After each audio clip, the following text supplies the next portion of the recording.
Think we're good here? Hey everybody, Debo here. Just here to bring you the promised video with the Kenai Askew, and most importantly, my overall thoughts and my experiences on PTR over the last week. If you guys have been following on the YouTube channel, Facebook, or on Twitch, you can see I've been putting out a lot of different content. We recorded and basically dealt with the new Acquire set, we dealt with the Health 2 set, we dealt with the existing Zunimasa Melee build, the Zunimasa Fetish build, and also the Jade build. I think those 5 videos. If I'm missing one, I'm sorry. Basically, this is for patch 2.3 that should be dropping around, I have figured, sometime in August, maybe worst case scenario, early September, when the new season for Season 4 is coming up. And this is just my initial thoughts of when they released the PTR to up until this point. Now, there hasn't been any new big updates. There hasn't been any new changes in terms of, like, you know, making big changes to the Arcari set or the Hell 2 set, or making any big alterations to the way certain mobs and certain things function. So real quick, I'm not going to try to do the whole razzle-dazzle thing with the Kenai Askew. It's pretty straightforward. We don't know specifically how you're going to be able to get the Kenai Askew in the next season, because they made it, from what I heard, very easy to obtain it. And the PTR, because people need to test it. So when it actually goes live, the whole part of getting the Kenai Askew might be a little bit harder or a little bit easier, who knows. Long story short, when you pick up the Kenai Askew, it allows you to use these different recipes. These items right here are obtained by doing bounties. When you do the bounties and you complete them, you get these rewards, or these basic ones like the Canonium Room, the Caldium Nightshade, so on and so forth. And as long as you put these certain items that they tell you inside this box, hit transmute, it will allow you to basically get the effect of what's going on. The number one purpose of the Kenai Askew, or the biggest one that everybody's interested in, is basically the extract legendary power. You put in the materials, you put in your weapon, it takes away the legendary effect. And you actually can look through all the different effects and what they provide you. So it's pretty straightforward. You put the legendary inside the box, you put the materials that you farm from doing the bounties, you rip off one of the, you take off the major effects. So the big thing with this is that it's just, this is basically, I'm going to be honest, it is just another layer that maybe looks like it makes the game more in-depth. This basically just fixes the problem of sitting there like, dude, I hate running Unity Ring. I really wish I hate to have to choose between Unity Ring and, you know, Convention of Elements or something like that. I wish Blizzard would figure a way to reduce all the set costs by 1 to 5 set bonuses and fix all this. All the stuff we've been talking about. Like, you know, hey, you know, if I could have like a 6-piece set bonus and just if they lowered all 6-piece set bonuses down to 5, that would make it easier. Well, they didn't do that because I think that would take a lot more programming, a lot more craziness. But I understand that. But the most sensible thing is like, okay, well, we're going to let you use one jewelry effect, one armor effect, and one effect of the weapon to basically equip to your character. Now, on the positive, this is a really cool idea. It fixes a lot of the problems in itemization because it frees up 3 additional slots. Problem is, then it also makes the game a lot harder to balance. Another problem as well is because now that the mats are bounty tied, that's going to make more of an emphasis on botting. Now, I know a lot of people don't like to talk about botting or, you know, people cheating and shit like that, but I'm going to be honest.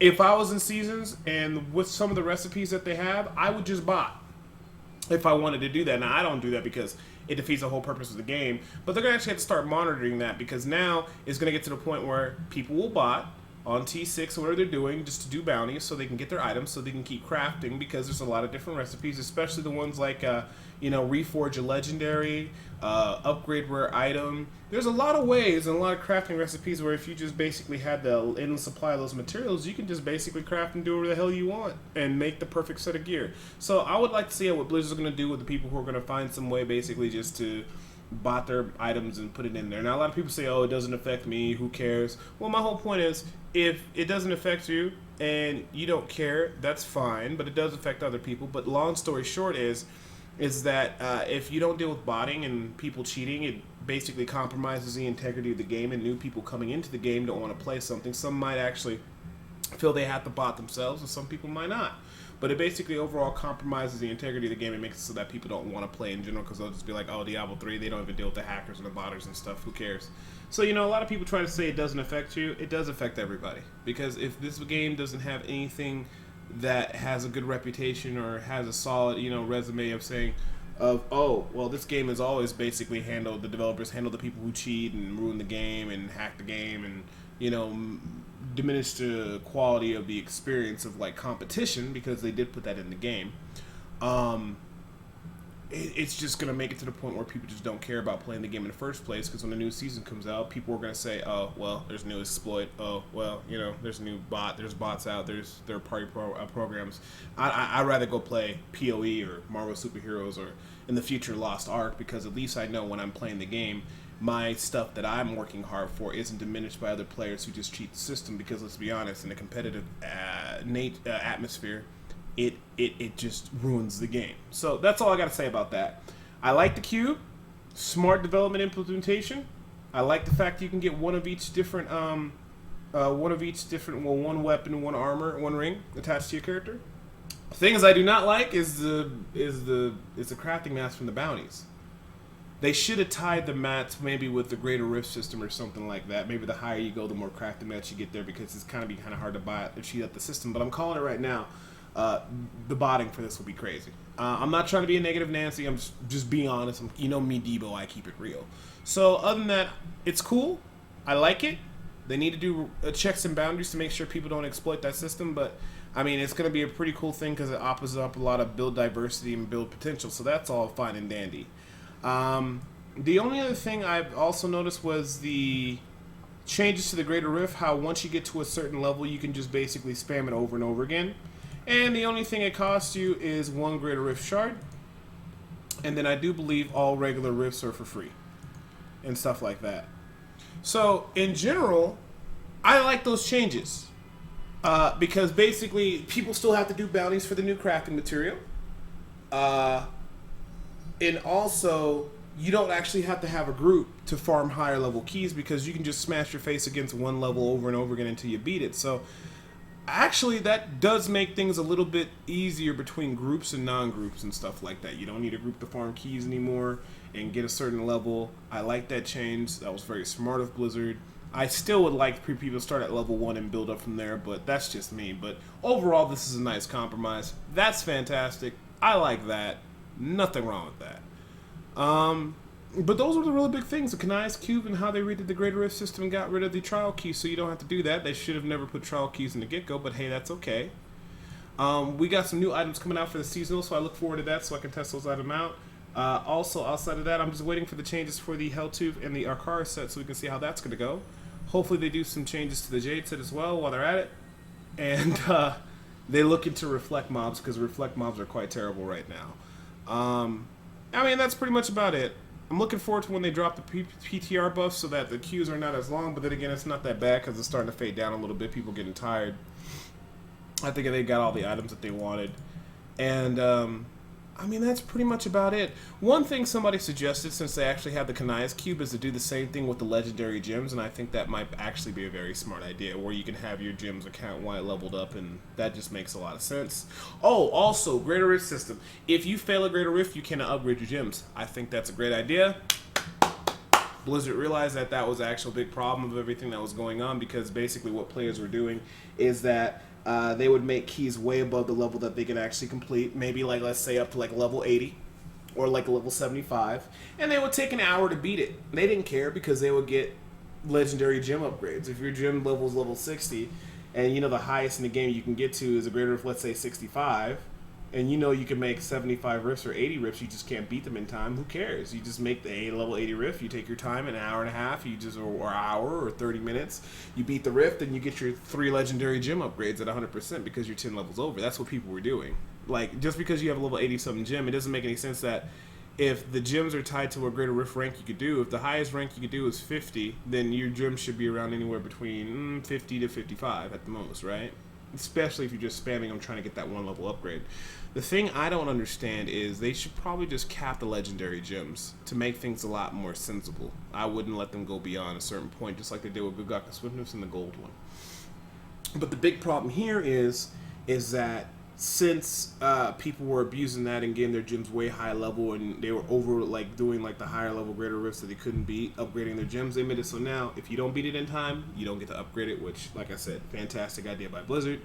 Greater Rifts are still all about fishing. It doesn't matter about your skill. Doesn't matter about your gear setup. Well, gear setup a little bit, Paragon a little bit, skill maybe or maybe not. But for the most part, at the end of the day, this is how Greater Rifts break down. You're spamming Greater Rifts until you get a perfect rift, where you have no problems with any of the mobs. You get a high mob density, very easy mobs to deal with, zombies or spiders, and you don't have any bad fixes or bad elites or anything like that. And you have a good Rift Guardian, and you have good pylon placement, and you have a good map. So basically, with the Greater Rift system is that you want a good map, you want good pylon placement, you want good mob density, you want easy mobs, you want easy elites, and I think that's pretty much about it, right? And then, of course, your gear and your Paragon level help a little bit with that, but those are the big things that you want with the Greater Rift system. They still need to look back into it and rebalance everything between the maps. Like I said, the maps, the mob density, and I don't think they're going to fix it anytime soon. I think it's going to be like this for the next 2 to 3 seasons, in all honesty. So what's going to happen is some people might say, well, you should gear your character and be balanced so that if you get reflect monsters, you can overcome them by doing this tactic. And I would argue is that what's going to happen is everybody's just going to run high-end damaging builds, and they're going to spam Greater Rifts until they get a rift where they don't have any bad Act 5 mobs, where they get a good set of elites, and they're just going to keep spamming it over and over and over until they get the perfect rift or they hit the lottery. High mob density, zombies, spiders, skeletons, easy mob affixes, and an easy Rift Guardian with great pylon placement. And that's what people are going to do to rank up. To me, that's not competitive. I really wish they would revert it back to like an experience system, or look how PoE does their ranking system and how they do it. It's more about efficiency and stuff like that. Or at least maybe they varied up the Greater Rift difficulty so they're not... Well, maybe they need to not make them so varied. I don't know. But when you apply RNG into any kind of competitive nature, it's just going to... The end results are going to be crazy, no matter what you do. And it's not more about what a player is doing as a player to be innovative or change stuff around, or how he's reacting to the monsters on the field of play. It's just all whether or not can you get a good set of like mobs and get good luck. And that's pretty much about it. I'm not trying to hate on the Greater Rift system. I'm just saying that just for keeping people, if you're gonna put in competition, right, do it the right way. Don't base it on RNG. And if you don't want any competition in the game, great, get rid of it. Don't even have it in the game. Just have it so that you put in new gear sets, new characters and stuff for people just to have fun. That would be great, right? Or revert it back to a system where it's something based on experience. I don't know. I don't have all the answers. But, just in general, we'll have to wait and see how it goes. It's interesting so far for me. I still have fun playing this game. Like I said, I think out of a 4-month season, you should be able to keep players' interest for at least for the first 3 months, and then the last month it just kind of winds down. Right now, currently, Diablo only keeps people's attention for like maybe 2 weeks to a month if you're lucky. I think Blizzard has a lot of good ideas. Well, the developers are doing a pretty solid job to add more interesting things to the game, but I think overall, I think it's nothing wrong with holding a game up to a higher form of standard. I think they could do a lot better. Not saying they're not doing their job right now, but honestly, I think their hands are tied. And you know what? To be honest, they're listening to a lot of the community shit, and the community sometimes just asks for the most stupidest things. But that's another video. That's neither here or there. So, overall, my experiences with PTR, they were kind of okay. Well, I'll be honest. A lot of times it was shitty. The queue lines were terrible. The Witch Doctor sets and everything like that were lackluster. And the Greater Rift system where the sway still is kind of silly. Kenai Askew is cool. The changes to the Greater Rift system with the keys is cool. We'll have to see how this PTR progresses onward, and when new changes come out, I'll be documenting them and updating them and stuff like that. So I just wanted to make this last. Well, I don't think it's the last video, but it's you might see some Final Fantasy stuff pop up on my YouTube. But just in general, man. Until they update things on the PTR or change things dramatically, I might look into Season 4 to try the new items. We're just going to have to just wing it and wait to see what happens. So, probably might get involved in Season 4, start doing that a little bit. We'll see. Other than that, I will see you guys next time they're doing a big update. Or, if you guys ever want to stop by, sometimes I might be streaming some Final Fantasy, or I might even do some Diablo for Season 4 or for the PTR. And then always on Sundays, you guys can always stop by and see me for the Supporter Sundays where we play different games. I think this week is going to be Dead Space, so I look forward to playing that. So, hope you guys have a good day. Hope you guys enjoyed my overall thoughts of what the PTR experience is right now. Too long didn't listen. PTR was fucking crazy. The queue times were shit and everything was horrible. Some of the changes are cool. Some of the changes make you scratch your head wondering like what the hell is going on and why is it still this way. The game is still mostly heavily, at least for competitive natures in the greater system, all basically luck on hitting the lottery. And overall, we'll have to wait and see what else they're going to put inside the game. So, as always, I'm Debo. Hope you guys have a good day, and I'll see you guys later.